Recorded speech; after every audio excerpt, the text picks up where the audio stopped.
Well, hey everybody, it's Cubbo Jones here with another episode of the Wonderful World of Baseball Cards. Was out in the field today for work. Had some time in between some client visits. I had about an hour and a half, and snuck over to the first day of our local Albuquerque card show. About 11:30 this morning, I was over there. I kind of used my lunch hour to sneak over and check out this card show. It was pretty slow. Most of the dealers were still setting up. I just kind of wanted to go preview, kind of see what was there. I might go back again on Saturday and check it out a little bit more. But it shows me that the show was very small, and it's smaller than the last three that I've been to. Now, these are mall shows, so they're typically very small.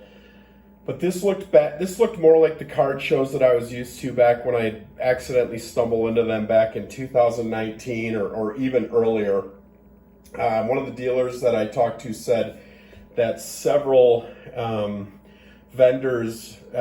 dealers they bailed at the last minute. They didn't want to do it. I asked if it was because they were going to the National. They said no. Some people had been selling their cases. One of the cool things that I did see, though, were probably some, I don't know, maybe 13-year-old kids kind of sitting there haggling with their Pelican cases and their new modern junk wax slabs trading with each other. And that was really cool to see. It was funny to kind of eavesdrop. But I spent about $40. Well, I did spend exactly $40 today. And the dealer who's been there every time that I've ever been to one of these mall shows had some brand new vintage tops that he had just picked up, and then one other card that was just fantastic. But without further ado, I'm just going to show you this. Now, this was not with the 61s and 62s that I bought, but I picked this up, and I just love it. This takes me back to being a kid. He had a $40 sticker on this, which was hilarious, and I held it up and I said, Charlie, I said, I like this card, but I'm not comfortable with the price. And he says, yes, the Mays World Series catch. He says, I could maybe do 15 on that, and I didn't say anything. And he's like, I guess I could let it go for 10. And I said, well, how about we bundle it in with the other cards that I picked out, and let's do 40 for everything. And he's like, deal. So I just love this. It's a tattered, well-loved, as I like to say, 58 or 59 Topps Baseball Thrills. I just love it. I love it. It's beat up. It's well-loved. It's true. That was the most expensive card. I paid $10 for it, and I feel like it was worth every penny. Like I said, he kept coming down on the price. I didn't say anything. Now, these 62s that I picked up, these 61s and 62s were all in the same box. We'll do the 62s here just because they're on top. Beautiful, unsleeved, raw. He had just picked them up in the last week. These are not stars, these are commons, but the color on them was just absolutely beautiful. And the condition on them was really good too. So I got, he had a bunch more, but these were just beautiful examples. Mike De La Hoz. I asked if he had pulled any of the Hall of Famers out, and he's like, no, he's like, that was it. He's like, to be honest, I haven't really had a chance to go through it yet. Somebody Richardson. Carl Richardson, never heard of him, but just a beautiful card. Like I said, I was just blown away by the gloss on these. It's getting lost through these card savers. Unbelievable. There's Dick Groat, probably the biggest name of this lot of 62s. Old Dick Groat. And then Chuck Hinton. Played a little bit in the 60s, had a decent career, kind of a journeyman guy. But like I said, just beautiful cards. I mean, I'm not saying these are, perfect or anything, but the color on them. And then the backs, too, they just really work. Just absolutely beautiful cards. And honestly, I mean, this whole lot averaged out to about $3 a card. So it's really, really hard to complain with that. And then here's the 61s. Now these, he had some of these marked and they were in penny sleeves, but he's like, don't pay attention to those prices on there. He's like, all of them are half off whatever the price is on the sticker. He's like, they've all got like glue on the back. They were originally in this binder. And again, the gloss on these are beautiful. I mean, these are, again, not perfect cards, but I think they went from like pack to this kid's scrapbook. You'll see they do all have like stick them on the back, but again, they're just beautiful cards. And this one I bought just because I loved the goofy writing.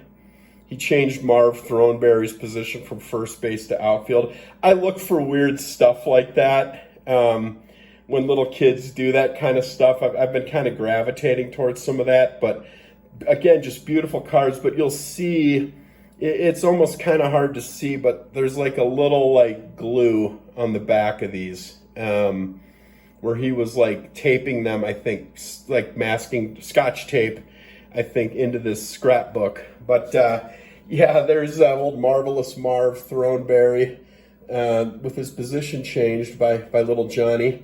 Here's a fun card. 1963 AL Rookie of the Year, Gary Peters, one of the better pitchers of the 60s. A great hitting pitcher. Hit 19 homers and drove in over 100 RBIs as a pitcher.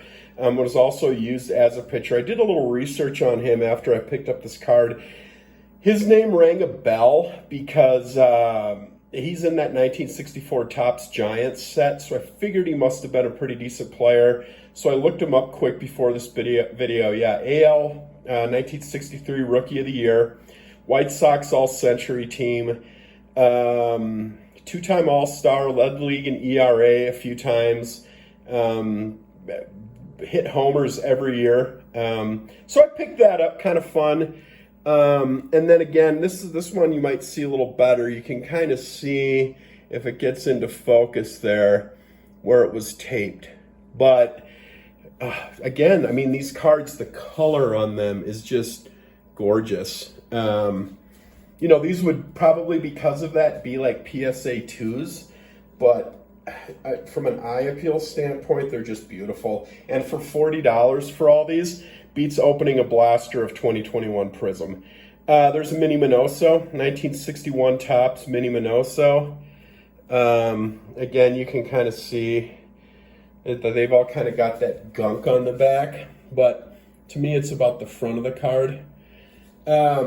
Here is a Baseball Thrills, or whatever, all-time moments, 1961 Topps Hornsby, Topps NL with 424 average. Again, just a really, really nice looking card.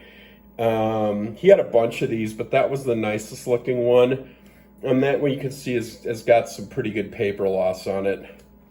So, you know, that was, you know, basically like a $2 or $3 card. I feel like it's worth it. Hall of Famer, can't go wrong. 61 Alkaline, can't go wrong. Again, you can kind of see the gook on the back, but he had a Bob Gibson too, but I passed on that one because I wasn't sure if I'd have been able to pull this deal off at the price point I wanted with the Gibson. I may go back and work on it. This weekend if it's still there. And then here's a 61 Curt Flood, same thing, but again, just beautiful color. While they were probably taped in a scrapbook, they remained in really good shape. The thing that I really like about them so much is they have so much gloss. Like I said, I feel like the hobby's normalizing a little bit. This felt like a normal show, an old show, but still just so much select, so much 2020 basketball and football. Everybody with the 2020 basketball and football, and then everybody's looking for Julio. Everybody's looking to overpay for Julio Rodriguez right now. So, and then it's funny when you get a card that you've been eyeing for a while, all of a sudden you start to see them more. So I picked up another 1961 Topps Jim Maloney rookie from that stack. I couldn't resist. I know this is a short print from the 61 set.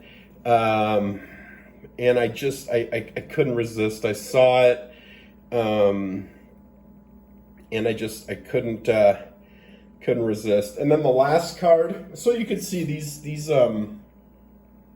cards were, there's nothing in here. Al Kaline's probably the best player besides the well-loved beat-up Mays. Then also a 61 Topps Louis Aparicio in the prime of his career. Again, with the gook on it, you can kind of see, but the cards they had beautiful color.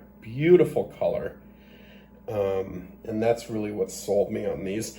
So what I did is I went through the box that he had these in once, kind of flipped through them, was like, oh, that's pretty nice looking cards. And then I went through again and picked out a few, and then I went through a third time and grabbed a few more, and just kind of put this lot together, and it was fun. So I might go back on Saturday, I might not. Nobody really had a lot of vintage, but yeah, Kevbo Jones, Wonderful World of Baseball cards, and that is my $40 raw vintage lot that I picked up at the card show this morning. All right, thanks.